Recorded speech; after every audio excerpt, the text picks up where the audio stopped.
এক যুবক এসে বললেন, ইয়া রাসূলুল্লাহ ইদান লি বিজিনা, হে নবী আপনি আমাকে জিনার অনুমতি দিন, জিনার অনুমতি দিন। ফা আকবালাল কওমু আলাইহি ফাজাজারুহু মাহমাহ, সাহাবারা ধমকাতে লাগলাই, বেয়াদব, লজ্জা শরমের মাথা খেয়ে কি বলো এগুলো তুমি নবীর সামনে, জিনার অনুমতি দাও। ওয়ালা তাকরাবুজ জিনা, আল্লাহ বলেন জিনার কাছেও যেও না, ব্যভিচারের কাছেও যেও না, তুমি নবীর সামনে এসে এই পাপের অনুমতি চাও? রাসূল ইসলাম কিছু বললেন না।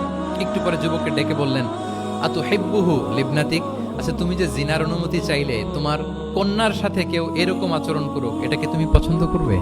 সে বলল, লা ইয়া রাসূলুল্লাহ, কেউই পছন্দ করবে না। আচ্ছা আতুহিব্বুহু লি উম্মিক, তোমার মায়ের সাথে কেউ অপকর্ম করবে, এটা তুমি পছন্দ করবে? লা ইয়া রাসূলুল্লাহ।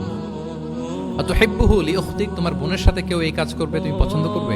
সে বলে না।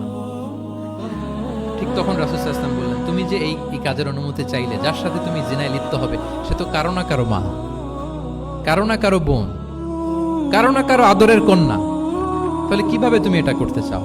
যুবক লজ্জিত হয়ে গেল। এত লজ্জিত হলো, রাবি বলতেছে, ফালাম ইয়াকুন বা'দা যালিকাল ফাতা ইয়ালতাফিতু ইলা শাই, ওই রাবি বলতেছে এরপরে কোনোদিন এই যুবকরা ডানে বায়ে তাকাতেও দেখি নাই, স্ট্রেইট হাঁটতো। সুবহানাল্লাহ।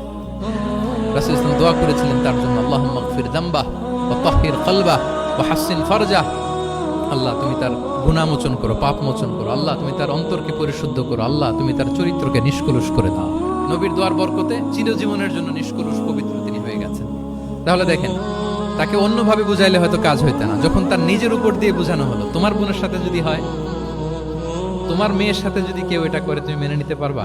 এটাকে বলে ইমোশনাল ইন্টেলিজেন্সকে কাজে লাগিয়ে, মানুষের আবেগ অনুভূতিকে নাড়িয়ে দিয়ে, teaching by touching the heart, teaching by touching the emotions. Emotional intelligence তিনি ইউজ করেছেন শিক্ষাদানের ক্ষেত্রে, অর্থাৎ আবেগ অনুভূতিকে নাড়িয়ে দিয়ে ছাত্রকে ইমোশনাল বানিয়ে তারপরে মেসেজ দেয়া। সুবহানাল্লাহি ওয়া বিহামদিহি।